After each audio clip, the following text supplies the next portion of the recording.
لے شوق سے نام صحابہ کا، کر چرچا عام صحابہ کا، اگر طلب ہے تجھ کو جنت کی تو پلہ تھام صحابہ کا۔ ہم زبان سے اقرار کرتے ہیں، دل سے محبت کرتے ہیں، ہم زبان سے اقرار کرتے ہیں، دل سے محبت کرتے ہیں، اپنی زندگی ہم صحابہ کے نام کرتے ہیں۔ میرے واجب احترام قابل سر تقریب محترم عزیز دوستوں، بزرگوں، ساتھیوں، میں نے آپ حضرات کے سامنے قرآن مجید فرقان حمید کی آیات مبارکہ کی تلاوت کی، احادیث مبارکہ کی تلاوت کی۔ دعا کرتا ہوں کہ اللہ تعالیٰ مجھے حق اور سچ کہنے کی، ہم سب کو ان باتوں پر عمل کرنے کی توفیق عطا فرمائے۔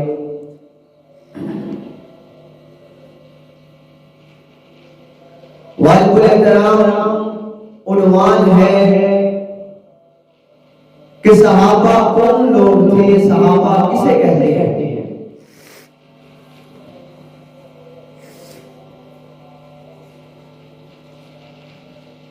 حضور علیہ السلام نے جس وقت فران کی چوٹی پر کلمہ توحید کا آغاز کیا،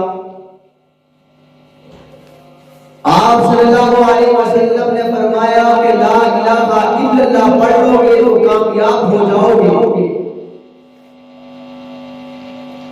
اس سے قبل مکہ کی وادی میں جتنے لوگ بھی تھے سارے مشرک تھے، کافر تھے، سارے کے سارے شراب میں شرابور رہتے تھے، زناکاری عام تھی، بدکاری عام تھی، عورت جو ہے وہ جوان کسی زندگی گزارنے پر مجبور تھی۔ تو اللہ کے نبی علیہ السلام نے فردن محنت کا آغاز کیا۔ جن لوگوں کے پاس گئے، کچھ لوگ وہ تھے جنہوں نے بات کو مانا، کچھ وہ تھے جنہوں نے نبی کی بات کا انکار کر دیا۔ جنہوں نے پیغمبر علیہ السلام کی بات کو مانا، ان میں سب سے پہلے شخص ابو بکر صدیق تھے۔ پھر دو بڑوں کا قافلہ چلا، فردن لوگوں کو دعوت دی گئی۔ تو آقا علیہ السلام نے جس وقت اس محنت کو جاری رکھا تو جتنے لوگ آپ صلی اللہ علیہ وسلم کے اس لشکر میں شامل ہوتے گئے، کلمہ پڑھتے گئے، حضور کی زیارت کرتے گئے، ان لوگوں کو صحابہ اکرام کہا جاتا ہے۔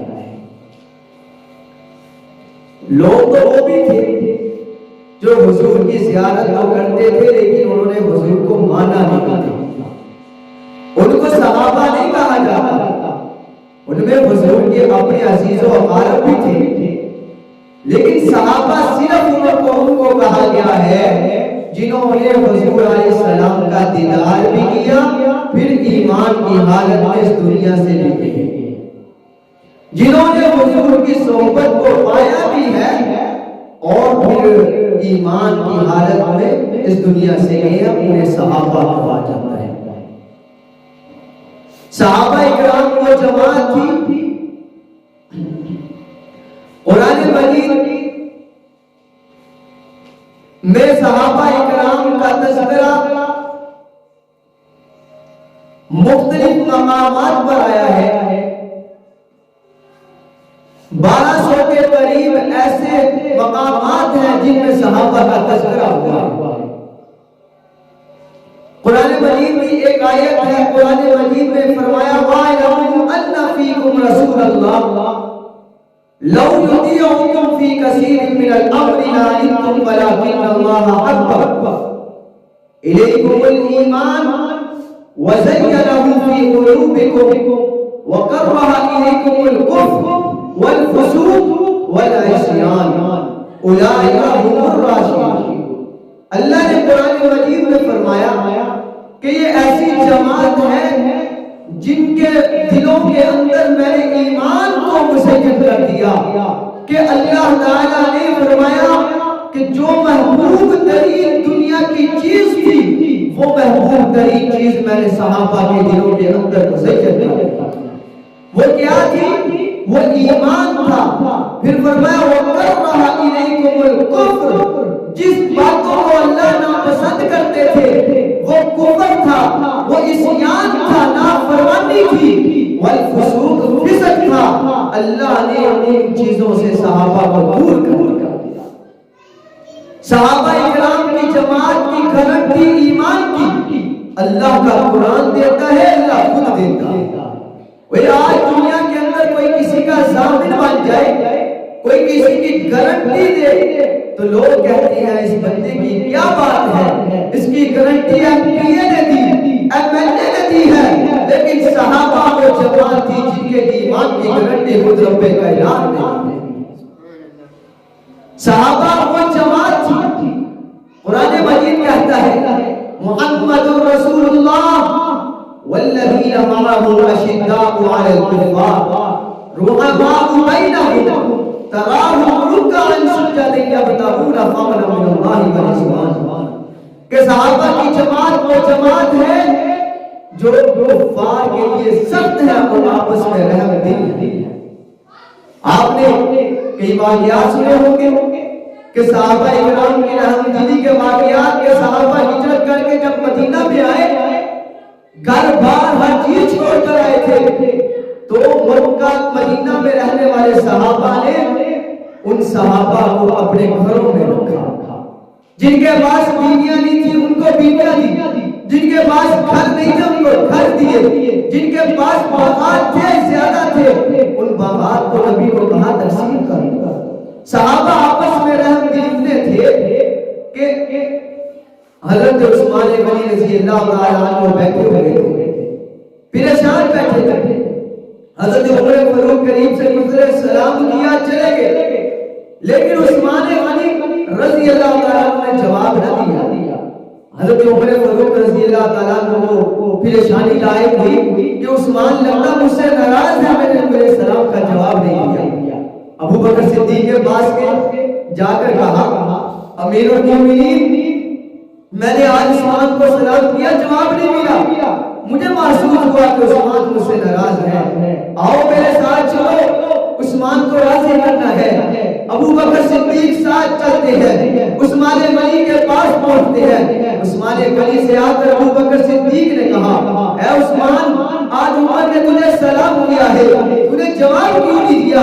عثمان غنی نے کہا خدا کی قسم میں نے اس کے سلام کو نہیں سنا، میں نے تو سنا ہی نہیں ہے۔ عثمان نے انکار کر دیا۔ ابو بکر نے کہا عثمان تو پریشان کیوں بیٹھا ہے؟ حضرت عثمان غنی نے کہا پریشان اس لیے بیٹھا ہوں کہ میں یہ سوچ رہا ہوں کہ میرا نبی دنیا سے چلا گیا ہے، میں اپنے نبی سے یہ بات پوچھ نہ سکا کہ دنیا آخرت کی زندگی کی کامیابی کا ذریعہ کیا چیز تھی، تو میں اس وجہ سے پریشان بیٹھا ہوں۔ ابو بکر صدیق نے کہا عثمان پریشان ہونے کی بات نہیں، میں بتاتا ہوں تجھے، میں نے پیغمبر سے سوال کیا تھا کہ یا رسول اللہ آخرت کی کامیابی کا دار و مدار کس بات پر ہے؟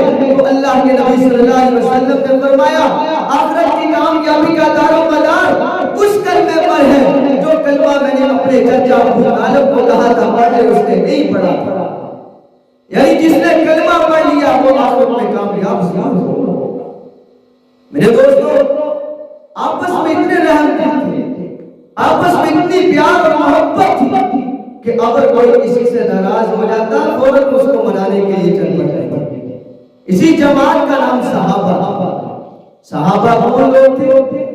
صحابہ وہ تھے کہ ہم سنتے ہیں، پڑھتے ہیں حضور معراج کی رات آسمانوں پر گئے، حضور علیہ السلام نے معراج کی، آپ صلی اللہ علیہ وسلم معراج کی رات جس وقت بیت المقدس میں گئے ہیں وہاں پر سارے نبی کھڑے ہو گئے، صفیں باندھ دی گئی اور نماز کی تیاری کے لیے سارے کھڑے ہو گئے۔ اب نماز کس نے پڑھانی ہے؟ حضرت جبریل علیہ السلام نے وہ اذان دی جو اذان آج اہل سنت والجماعت کی مسجدوں میں ہوتی ہے. وہ اذان آج سے کئی سو سال پہلے حضرت جبریل علیہ السلام نے وہاں بیت المقدس میں تھی، میرے نبی کو مصلی پہ کھڑا کر دیا. سارے نبیوں نے پیچھے نماز پڑھی. لوگوں نے کہا کہ نبیوں نے بہت بڑی سعادت پائی. کیا سعادت پائی؟ کہ آخری زمان پیغمبر دو جہاں سرکار مدینہ صلی اللہ علیہ وسلم کے پیچھے نماز پڑھی ہے. اور میں نے کہا کہ نبیوں نے ایک مرتبہ نماز پڑھ کے سعادت حاصل کی ہے. وہ جماعت جس نے کئی بار مسجد نبوی میں حضور کے پیچھے نماز پڑھی انہیں صحابہ. کون صحابہ؟ صحابہ کوئی عام جماعت نہیں تھی. وہ ایک بار نہیں کئی بار حضور کے پیچھے نماز پڑھی. اور میرے دوستو صحابہ کہتے ہیں مقبول لوگوں کی ادائیں بھی مقبول ہوتی ہیں. مقبول لوگوں کی ادائیں بھی مقبول ہوتی ہیں. اب کچھ ادائیں تھیں حضرت اماں ہاجرہ کی. وہ عمرہ کرنے والے حج کرنے والے جب جاتے ہیں تو صفا مروہ کے درمیان میں وہ باندھتے ہیں. پوچھا جائے کیوں باندھتے ہو؟ جواب آتا ہے حضرت اماں ہاجرہ علیہ السلام جس وقت اسماعیل علیہ السلام کو ایک پہاڑ کے قریب لٹا کر گئے، نہ پانی تھا نہ کھانے کے لیے کچھ تھا. بات کبھی اس پہاڑ پہ چڑھتی تھی کبھی اس پہاڑ پہ چڑھتی تھی. پھر ذہن میں خیال آتا کہ میرا چھوٹا سا بچہ زمین پر پڑا ہے، کوئی درندہ آ کر اس کو نہ چیر دے، کوئی جانور آ کر اس کو تکلیف نہ دے. بھاگ کر آتی آ کر پھر اسی کو بچے کو دیکھتی. وہ کبھی اس پہاڑ پہ جانا کبھی اس پہاڑ پہ جانا. تو حضرت اماں ہاجرہ کی وہ ادا تھی کہ وہ صفا اور مروہ کے درمیان جو باندھی تھی. اللہ نے قیامت تک آنے والے جتنے حاجی ہیں جتنے عمرہ کرنے والے ہیں ان سب کو یہ کہہ دیا کہ یہ میرے مقبول لوگوں کی ادائیں ہیں، یہ قیامت تک چلتی رہے گی. اب جو بھی حج کرنے جاتا ہے جو بھی عمرہ کرنے جاتا ہے وہ جناب وہ صفا اور مروہ کے درمیان جو جگہ ہے وہاں پر بھاگتا ہے.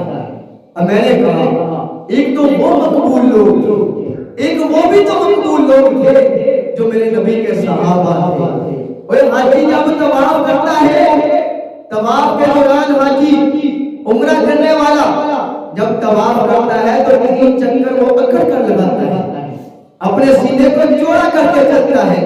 میں نے کہا کیوں چلتے ہو؟ آواز آتی ہے کہ ایک مرتبہ صحابہ کرام رضوان اللہ علیہم اجمعین جب مدینہ سے مکہ آئے آ کر طواف کر رہے تھے جسم کے اعتبار سے کمزور تھے. لوگوں نے اعتراض کیا کہ یہ جو صحابہ ہیں یہ جنگ لڑنے والے ہیں جن کے جسموں میں جان نہیں ہے. تو نبی نے کہا اے صحابہ ان کو اکڑ کر چل کے دکھاؤ تاکہ ان لوگوں کو پتہ چل جائے ان کے جسم جو کمزور ہے لیکن یہ تلوار چلانے میں اتنے سخت ہیں کہ جسموں کے ٹکڑے کر کے رکھ دیتے ہیں. میرے صحابہ نے تین چکر اکڑ کر لگائے. اللہ کو یہ ادا اتنی پسند آئی. اللہ نے کہہ دیا کیا کہا؟ اللہ نے قرآن میں کہا میں نے کہا اللہ انکا لن تخرق الارض ولن تبلغ الجبال طولا. تو نے تو قرآن میں کہا ہے کہ میری زمین پر اکڑ کر نہ چلو، عاجزی کے ساتھ چلنا ہے، جہاں بھی چلنا ہے عاجزی کے ساتھ چلنا ہے. لیکن جب کوئی مکہ میں جاتا ہے تیرے بیت اللہ کا طواف کرتا ہے تو کہتا ہے کہ جناب اکڑ کر چلو، وجہ کیا ہے؟ تو اللہ کا جواب آتا ہے اس لیے کہتا ہوں کہ میرے محمد کے صحابہ کر کر چلے تھے. کوئی حاجی آئے کوئی عمرہ کرنے کے لیے آئے وہ قیامت تک تمہارے لیے یہ حکم ہے کہ میرے نیک لوگوں کی اداؤں کو تم نے قیامت تک جاری رکھنا. اسی کا نام صحابہ. صحابہ کون لوگ تھے؟ ہمیں یہ بھی تو سمجھنا ہے کہ صحابہ ہے کون؟ صحابہ وہ تھے جب وہ عمرہ کرنے والا عمرہ کر کے ہٹتا ہے اس کے بعد وہ دو نفل ادا کرتا ہے. کہاں پہ؟ وہ حضرت مقام ابراہیم پر دو نفل ادا کرتا ہے. میں نے کہا یہ کیوں ادا کرتا ہے؟ تو جواب آتا ہے مقبول لوگوں کی ادائیں بھی مقبول ہو جاتی ہیں. کون تھے؟ حضرت عمر فاروق رضی اللہ تعالیٰ عنہ نے حضور علیہ السلام کے ساتھ طواف کیا، کرنے کے بعد کہا یا رسول اللہ دل چاہتا ہے کہ یہ جو مقام ابراہیم ہے جہاں پر نفل ادا کروں، میرے نبی نے کہا نہیں عمر، اوپر سے آرڈر نہیں آیا۔ تو یاد رکھنا عمر وہی بولتا تھا جو اللہ چاہتا تھا، عمر وہی بولتا تھا جو اللہ چاہتا تھا۔ 28 مقامات ایسے ہیں کہ عمر بولے ہیں، اللہ نے قرآن بنا کر بھیج دیا ہے۔ اور اسی دوستو حضرت عمر نے کہا، اللہ نے کہا عمر جو تیرے دل میں ہے اس کو پورا کر کے دکھا۔ اللہ نے قرآن اتار دیا، فرمایا کہ حضور علیہ السلام سے وَإِقْبَالَ ابراہیم کہ جہاں پر ابراہیم علیہ السلام کا مقام ہے وہاں پر وہ نفل بھی ادا کرتا۔ یہ صحابہ کی جماعت تھی، یہ صحابہ ایک گروہ تھا کہ جو حضور علیہ السلام کے ساتھ چلتے تھے۔ عزیز دوستو آپ نے یہ تو سنا ہے کہ میرے نبی آئے نہیں تھے لیکن میرے نبی کا تذکرہ ہوتا تھا۔ میرے نبی اس دنیا میں نہیں آئے تھے، میرے نبی کی آنکھوں کا تذکرہ تھا۔ میرے نبی نہیں آئے تھے، میرے نبی کے شہر کا تذکرہ تھا۔ میرے نبی نہیں آئے تھے، میرے نبی علیہ السلام کے خاندان کا تذکرہ تھا۔ میرے نبی نہیں آئے تھے، میرے نبی کے بالوں کا تذکرہ تھا۔ میرے نبی اس دنیا میں نہیں آئے تھے، میرے نبی علیہ السلام کے نام کا تذکرہ تھا۔ لیکن یاد رکھ جس طرح میرے نبی کا تذکرہ تھا ایسے میرے نبی کے صحابہ کا بھی تذکرہ تھا کہ میرے نبی نہیں آئے تھے، میرے نبی کے صحابہ کا تذکرہ دنیا میں ہوتا تھا۔ کھولو قرآن کو، کھولو انجیل کو، قرآن کہتا ہے مثلہم فی التوراۃ ومثلہم فی الانجیل کہ ان صحابہ کا تذکرہ تورات میں بھی تھا، انجیل میں بھی تھا۔ کیسے تھا کہ میرے نبی علیہ السلام کا تذکرہ تو آپ نے سنا ہے کہ حضرت سلیمان فارسی رضی اللہ تعالی عنہ حقیقی دین کو ڈھونڈتے ڈھونڈتے کبھی کسی راہب کے پاس کبھی کسی راہب کے پاس جا رہے تھے، چلتے چلتے ایک آخری راہب کے پاس گئے، آخری چرچ میں گئے۔ جب انہوں نے کہا وہ جو راہب تھا اس نے کہا اب جو جس کی تلاش میں تھا نا وہ دین قریب ہے، آنے والا ہے، جس نبی کی تلاش میں تھا وہ آنے والا ہے، وہ آئے گا کہاں؟ اس نے کہا یہ کھجوروں میں جو کھجوروں والا شہر ہے اس شہر میں وہ پیغمبر آئے گا۔ اب حضرت سلیمان فارسی کو اس راہب نے 3 نشانیاں بتائی تھی۔ اس نے کہا یہ 3 نشانیاں جس میں پائی جائے وہ پیغمبر ہوگا، وہ نبی ہوگا۔ حضرت سلیمان فارسی رضی اللہ تعالی عنہ ایک دن صبح کو نکلتے ہیں، مکہ کی وادی میں پہنچ گئے، آ کر کیا دیکھتے ہیں کہ جناب کھجوریں لے کر حضور کے پاس پہنچے۔ حضور کو آ کر کہا کہ یہ میں ہدیہ لے کر آیا ہوں۔ حضور علیہ السلام نے خود بھی کھائی ہے، صحابہ کو بھی کھلائی ہے۔ اس نے کہا ایک نشانی پوری ہو گئی۔ دوسرے دن آتا ہے وہی کھجوریں لے کر آیا، آ کر کہتا ہے یا رسول اللہ یہ ہدیہ نہیں یہ صدقہ لے کر آیا ہوں۔ اس راہب نے کہا تھا وہ نبی صدقہ نہیں کھائے گا، حضور نے صدقہ نہیں کھایا، صحابہ کو دے دیا، صحابہ نے کھا لیا ہے۔ اس نے کہا تیسری نشانی یہ ہوگی کہ اس کے پیشانی اس کے کمر پر مہر نبوت ہوگی، اگر وہ تجھے مل جائے وہ سچا پیغمبر ہوگا۔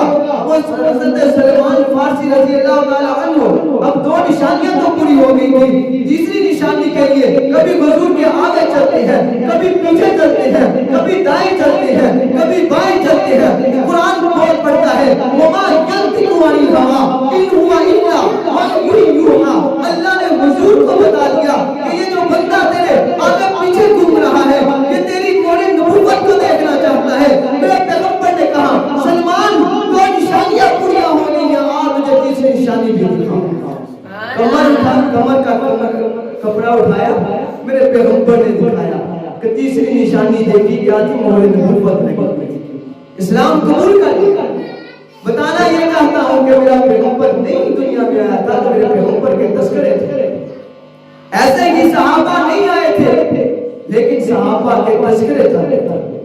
حضرت عمر فاروق بچے تھے، اونٹ چرا رہے تھے، وہاں پر ایک راہب بیٹھا تھا۔ اس نے کہا عمر میرے پاس آؤ، ایک وقت آئے گا تم مصر کے علاقے کا بادشاہ بنے گا، تو پوری دنیا کا بادشاہ بنے گا، تو مجھے اپنے علاقے سے نہ نکالے گا۔ عمر رضی اللہ تعالیٰ عنہ نے کہا بادشاہ جس کو اونٹ چلانے نہیں آتے کیسے بنوں گا؟ اس نے کہا یہ دیکھ میری کتاب میں لکھا ہے. اس نے تورات میں پڑھ کے دکھایا کہ عمر ایک وقت آئے گا بادشاہ بنے گا. وہ دوستو جس کی خلافت کا تذکرے اس کے پیدا ہونے سے پہلے ہو رہے ہیں. اگر آج کوئی انکار کرے کہ عمر خلیفہ نہیں تھے تو کرتا رہے، لیکن ہم تورات میں تمہیں دکھا سکتے ہیں کہ اس کی خلافت کے تذکرے ہو گئے، کہ حضرت عمر فاروق کی خلافت کے تذکرے ان کے پیدا ہونے سے پہلے ہوئے. پھر وہ وقت آیا کہ حضرت عمر فاروق رضی اللہ تعالی عنہ بیت المقدس کو فتح کرنے کے لیے جا رہے ہیں. 7 غلام تھا اور حضرت عمر فاروق کبھی گھوڑے پہ سوار ہوتے ہیں کبھی غلام ہوتا ہے. اب سامنے جو جتنے بھی جناب راہب بیٹھے ہوئے تھے وہ تو رات کھول کر بیٹھے تھے، وہ دیکھ رہے ہیں کہ جناب کبھی عمر کو دیکھتے ہیں، کبھی کتاب کو دیکھتے ہیں، کبھی عمر کو دیکھتے ہیں، کبھی کتاب کو، کبھی عمر کے گھوڑے کو، کبھی کتاب کو، کبھی عمر کے غلام کو، کبھی کتاب کو، کبھی عمر کے کپڑوں کو دیکھتے ہیں، کبھی کتاب کو دیکھتے ہیں. بالآخر انہوں نے تسلیم کر لیا یہ جو کچھ کتاب میں لکھا ہے یہی وہ صحابی ہے جس کا نام عمر فاروق ہے، یہی بیت المقدس کو فتح کرے گا. کتاب میں لکھا تھا کہ اس کے ساتھ تم نے لڑائی نہیں کرنی ورنہ تم پاش پاش ہو جاؤ. انہوں نے حضرت عمر سے جنگ کیے بغیر ان کو چابیاں دے دیا. میرے نبی کے صحابہ کا تذکرہ پیدا ہونے سے پہلے ہوا. حضرت خالد بن ولید اپنی فوج کو لے کر ایک خطرناک سے راہ سے گزرے اور آگے گئے تو ایک آبادی تھی. وہاں پہنچتے ہیں تو وہاں کا جو کمانڈر تھا وہ حضرت عمر فاروق کے ساتھ لڑنے لگا، حضرت خالد بن ولید کے ساتھ لڑنے لگا. تو اس وقت جو راہب بیٹھا تھا اس نے کہا کہ دیکھو پہلے کتاب میں پڑھو یہ کہیں نبی آخری نبی کا امتی تو نہیں، اگر آخری نبی کا امتی ہے تو اس کے ساتھ نہ لڑنا، اگر لڑو گے تو تم پاش پاش ہو جاؤ گے، ایسے لوگوں کے ساتھ نہ لڑیں. تو عزیز دوستو قرآن مجید بھی کہتا ہے میرے نبی کے صحابہ نہیں آئے تھے لیکن ان کا تذکرہ قرآن میں بھی تھا، ان کا تذکرہ تورات میں بھی تھا، ان کا تذکرہ انجیل میں بھی تھا، زبور میں بھی تھا، صحائف میں تھا. ایسے صحابہ اللہ نے پیارے نبی علیہ السلام کو عطا کیا، ایسے ساتھی دیے تھے. یہ میرے نبی علیہ السلام قرآن مجید میں آتا ہے الذین یتبعون الرسول النبی الأمی. حضرت موسیٰ علیہ السلام کو اللہ نے کہا کہ ایک وقت آئے گا یہ جو مصر کا علاقہ ہے یہ آخری نبی کا امتی فتح کرے گا. اس وقت کے جو لوگ تھے انہوں نے کہا کہ موسیٰ کو کہ ہم فتح کریں گے، اللہ نے ہمارے لیے کیوں نہیں کہا؟ تو حضرت موسیٰ علیہ السلام نے فرمایا اللہ نے تمہارے لیے اس لیے نہیں کہا کہ تمہارے اوپر اللہ من کو سلوہ اتارتا تھا تم نے اس کی ناشکری کی ہے. وہ امت ایسی آئے گی، وہ صحابہ ایسے ہوں گے جو اپنی جان مال ہر چیز نبی پر وار کرنے والے ہوں گے. تو وہ ایک وقت آیا کہ مصر کا علاقہ جو تھا وہ حضرت عمر فاروق رضی اللہ تعالیٰ نے فتح کیا. ایسے صحابی حضور کو اللہ نے عطا کیا کہ اللہ نے نبی کو ہر چیز چن کر عطا کی ہے. اس بات کو ہر کوئی مانتا ہے، ہر کوئی مانتا ہے کہ اللہ نے نبی کو مکہ دیا چن کر دیا، مدینہ دیا چن کر دیا، ازواج دی چن کر دی، بیویاں دی چن کر دی ہیں، بیٹیاں دی چن کر دی ہیں، بیٹے دیے چن کر دیے ہیں. اللہ نے نبی کو بال دیے چن کر، آنکھیں دی چن کر، ہاتھ دیے چن کر، ٹانگیں دیے چن کر. میرے نبی علیہ السلام کو اللہ نے قرآن دیا ہے، ساری کتابوں میں چن کر دیا ہے. پھر اس بات کو بھی ماننا پڑے گا اللہ نے جو ساتھی دیے وہ سارے صحابہ سے چن کر کوئی عام صحابہ نہیں دیے تھے، وہ صحابہ دیے تھے جن کے بارے میں اللہ کا قرآن کہتا ہے. حضرت عائشہ کی صدیقہ رضی اللہ تعالی عنہ ہار گم ہوا تھا تو سارے صحابہ ڈھونڈ رہے ہیں، حضور بھی ڈھونڈ رہے ہیں. کیا ہوا؟ نماز کا وقت ہو گیا، پانی قریب نہیں تھا.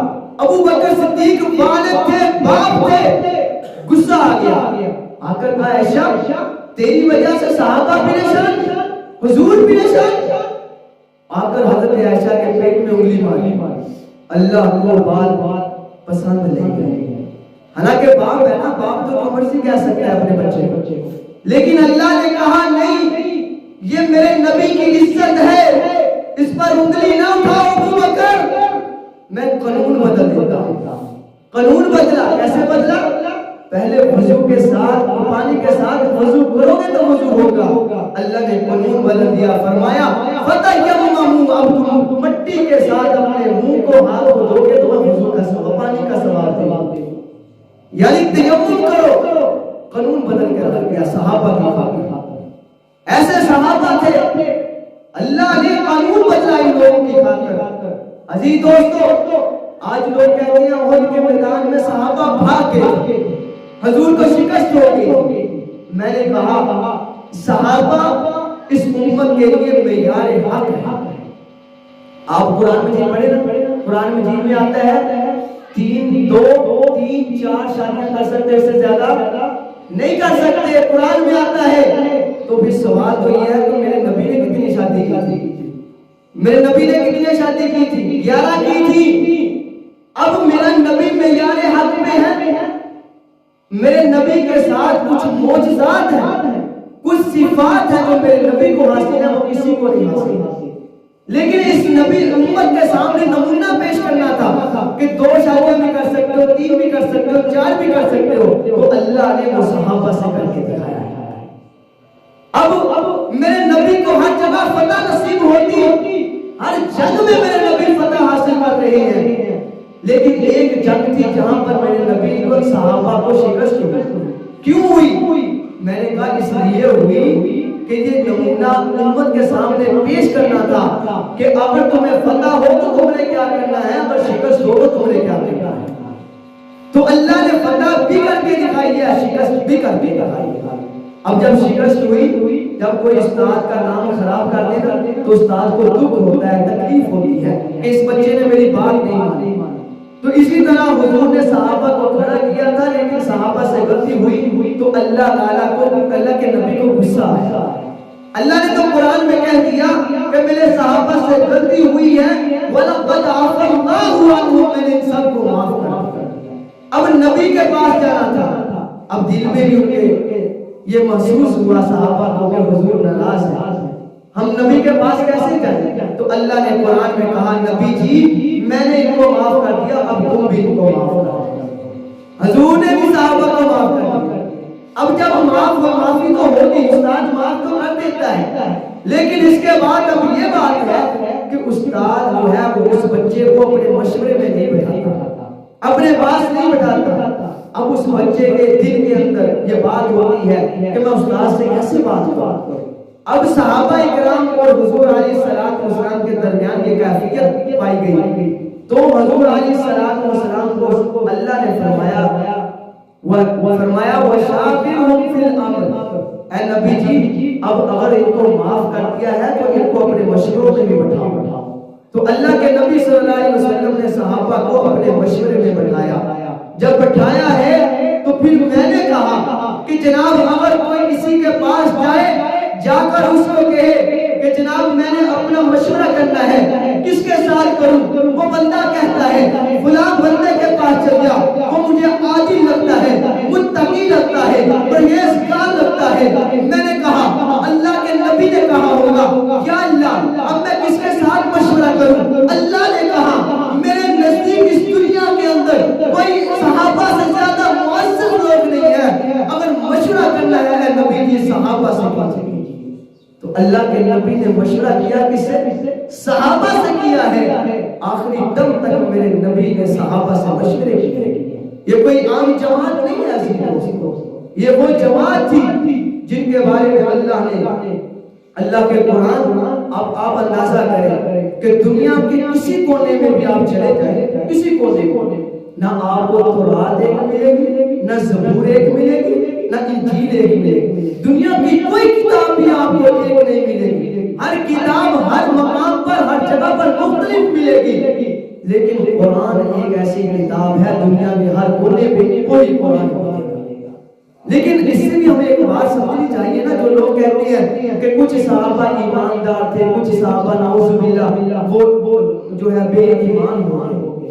حضور جب دنیا سے گئے نا، کچھ لوگ کہتے ہیں کہ صحابہ جو ہے وہ مرتد ہو گئے تھے، لیکن ہمیں یہاں پہ یہ بات سمجھنی ہے کہ کتنے صحابہ تھے جن کی قبریں مکہ اور مدینہ میں ہیں. کتنے صحابہ تھے جب حضور دنیا سے گئے؟ کل کتنے صحابہ تھے؟ حضور جب دنیا سے گئے 1,44,000 کم و بیش صحابہ اکرام تھے جنہوں نے حضور پر کلمہ پڑھا ہوا. لیکن جب حضور دنیا سے چلے گئے اس کے بعد کتنے لوگوں کی قبر جو ہے وہ مکہ اور مدینہ میں بنی ہے؟ 10,000 صحابہ ایسے تھے جن کی قبر صرف مکہ اور مدینہ میں بنی، اپنے وطن میں بنی ہے. باقیوں کی قبریں کہاں چلے گئے؟ سوال پیدا ہوتا ہے بھائی. باقیوں کی قبریں تو بنی، کسی کی بنی ہے جا کر دنیا میں، کسی کی پاکستان میں، کسی کی ہندوستان میں. وجہ کیا تھی؟ وجہ یہ تھی وہ اللہ کا قرآن اور اللہ کا دین لے کر جگہ جگہ جا کر انہوں نے پہنچایا. آج میں کسی بندے کو بھیجوں، 3-4 بندوں کو کہوں کہ تم ایک جناب لاہور چلے جائے، ایک اسلام آباد، ایک فلاں جگہ. جب وہ میرے پاس واپس آئے، اگر میں ان سے پوچھوں بھی میری بات آپ نے پہنچا دی، انہوں نے کہنا کہ میں پہنچا دی. آج میرے پاس جدید ٹیکنالوجی ہے کہ میں موبائل نکالوں گا، کال کر کے پوچھوں گا کہ میری بات جیسے میں نے ان کو کہا تھا ویسے پہنچی ہے کہ نہیں. وہ بتائے گا کہ جیسی آپ نے کہی تھی ویسے پہنچی ہے. لیکن صحابہ نے قرآن کو دنیا کے کونے کونے پہ اس وقت پہنچایا تھا جب نہ موبائل تھا، نہ دنیا کی کوئی جدید ٹیکنالوجی تھی، بلکہ صحابہ نے قرآن کو سیدھے سے لگایا. نہ اس کا الف بدلنے دیا، نہ زبر بدلنے دی، نہ زیر بدلنے دی. اور دنیا کے لوگوں، آج اگر دنیا کے اندر کسی کونے میں بھی ہم چلے جائیں قرآن ایک ملتا ہے، تو جہاں یہ قرآن کی حقانیت کی دلیل ہے وہاں صحابہ کے ایماندار ہونے کی بھی دلیل ہے. وہاں یہ صحابہ کے ایماندار ہونے کی بھی دلیل ہے کہ حضور کے جتنے صحابہ تھے سارے کے سارے ایماندار متقی پرہیزگار تھے. اگر کوئی دلیل مانگے تو قرآن اٹھا کر دکھا دے. وہ صحابہ اگر نعوذ باللہ صحابہ اگر قرآن کو بدل دیتے تو صحابہ کے لیے تو کوئی مشکل نہیں تھی. صحابہ چاہتے بدل دیتے لیکن نہیں بدلا ہے. وہی قرآن جو حضور سے سیکھا ہے وہی دنیا کے کونے کونے پہ پہنچایا ہے. عزیز دوستو، یہ صحابہ جو ہے ہمارے لیے معیار حق ہے. اگر کوئی چلنا چاہتا ہے، کوئی چاہتا ہے کہ میں کس کی زندگی کو بناؤں، تو قرآن کہتا ہے صحابہ کی زندگی کو بناؤ، کسی صحابی کی زندگی کو بناؤ. آپ آج قبرستان میں چلے جائیں نا، جب مردے کو دفن کیا جاتا ہے تو کیا کیا جاتا ہے؟ اس کا چہرہ جو ہے بیت اللہ کی طرف کیا جاتا ہے. میں نے کہا کیوں؟ کہتے ہیں کہ حضور نے فرمایا کہ چہرہ بیت اللہ کی طرف کرو، چہرہ بیت اللہ کی طرف کر دیا. میں نے کہا دنیا کے اندر پوری کائنات میں ایک ایسا انسان بھی ہے جس کا چہرہ رسول اللہ کی طرف بھی ہے، بیت اللہ کی طرف بھی، اسے ابو بکر صدیق ہے. اور کبھی پڑھو میرے نبی علیہ السلام کو ابو بکر نے 3 دن اپنی گود میں سلایا تھا. اللہ تعالیٰ کو اتنی بات پسند آئی، اللہ تعالیٰ نے فرمایا ابو بکر اب تو قیامت تک حضور کے پہلو میں سوئے گا. اب حضور کی قبر کے ساتھ کس کی قبر ہے؟ ابو بکر صدیق کی قبر ہے. آج اگر کوئی کہے کہ جناب ابو بکر صدیق کو وہاں سے نکال دیں گے، عمر کو وہاں سے نکال دیں گے، یاد رکھو میرے نبی نے فرمایا ہے قیامت والے دن جب قبر کھولی جائے گی ابو بکر میری دائیں طرف ہوئے گا، عمر میری بائیں طرف ہوگا. اسی طرح ہم حوض کوثر پہ جائیں گے. تو میرے نبی کی کہی ہوئی بات کو کبھی اللہ تعالیٰ بدل نہیں سکتا، تو پھر کوئی مائی کا لال ابو بکر عمر کو وہاں سے نکال بھی نہیں سکتا. یہ صحابہ یہ کوئی عام جماعت نہیں. آج جو مدینے میں چلا جائے، جب مدینے کی جالی کے قریب کھڑا ہو کر سلام پیش کرے گا، مدینے کی جناب حضور کے روضے مبارک کی جالی کو چومتا ہے، سلامیاں پیش کرتا ہے. جب وہ پاکستان میں واپس آتا ہے لوگ اس کے ہاتھوں کو چومتے ہیں، اس کی آنکھوں کو چومتے ہیں، کہتے ہیں جناب بڑا نصیب والا ہے، اس نے محمد صلی اللہ علیہ وسلم کے روضے کی جالی کو دیکھ کر آیا ہے. اور میں نے کہا یہ نصیبوں والا جس نے جالی کو دیکھا، جس نے نصیبوں والا جس نے جناب محمد صلی اللہ علیہ وسلم کے روضے اقدس کی زیارت کی ہے، وہ کتنے نصیبوں والے ہوں گے جنہوں نے جالی والے کو دیکھا. وہ کتنے نصیبوں والے ہوں گے. آج مدینہ مسجد نبوی میں کوئی نماز پڑھے شیخ حذیفی کے پیچھے، لوگ کہتے ہیں بڑے نصیبوں والا ہے. کیوں ہوئی؟ اس نے مسجد نبوی میں نماز پڑھی ہے شیخ حذیفی کے پیچھے. میں نے کہا وہ کتنے نصیبوں والے ہوں گے جس نے محمد عربی کے پیچھے کئی بار نماز پڑھی. انہی تو صحابہ کہتے ہیں. آج لوگ کہتے ہیں کہ صحابہ کو مانے یا اہل بیت کو مانے. میں نے کہا میرے نبی کا فرمان پڑھ تجھے سارا علم ہو جائے گا. لوگ پتہ کیا کرتے ہیں؟ قرآن کی آدھی آیت لے کے نا اس پر انگلیاں اٹھاتے ہیں. اب کوئی میری بات سن، لا الہ الا اللہ محمد رسول اللہ یہ پورا کلمہ ہے. کوئی آ کر ہمیں کہے لا الہ الا اللہ، یہ باقی کدھر گیا؟ پورا پڑھو گے تو کام پورا ہوگا نا. کوئی بھی قرآن کی آیت لے، جب تک ہم اس کو پورا نہیں پڑھیں گے تو ہمیں اس کی بات سمجھ میں نہیں آئے گی. اب حضور نے فرمایا کہ میری اہل بیت سے محبت کرو، صحابہ سے محبت کرو. کیسے کرو؟ حضور نے فرمایا اصحابی کالنجوم، میرے صحابہ ستاروں کی مانند ہیں. اب اہل بیت کے لیے میرے نبی نے فرمایا ہے مثل اہل بیتی کسفینۃ نوح علیہ السلام، کہ میرے اہل بیت نوح علیہ السلام کی کشتی کی طرح ہے. کشتی سے مراد کیا ہے؟ جو نوح علیہ السلام کی کشتی میں داخل ہو گیا وہ نجات پا گیا تھا. اب بیٹا نہیں داخل ہوا، نوح نے کہا کشتی میں داخل ہو جا. اس نے کہا نہیں مانتا تیرے رب کو، میں پہاڑ کی چوٹیوں میں چڑھوں گا، وہاں پانی کیسے پہنچے گا؟ نوح نے کہا انہ لیس من اہلی، اللہ فرماتا ہے نوح یہ تیرا بیٹا نہیں، یہ تیرے اہل میں سے نہیں، کیونکہ تیرے اہل میں سے وہی ہو سکتا ہے جو تیری کشتی میں سوار ہوگا. اللہ کے نبی نے فرمایا اہل بیت نوح علیہ السلام کی کشتی کی طرح ہے.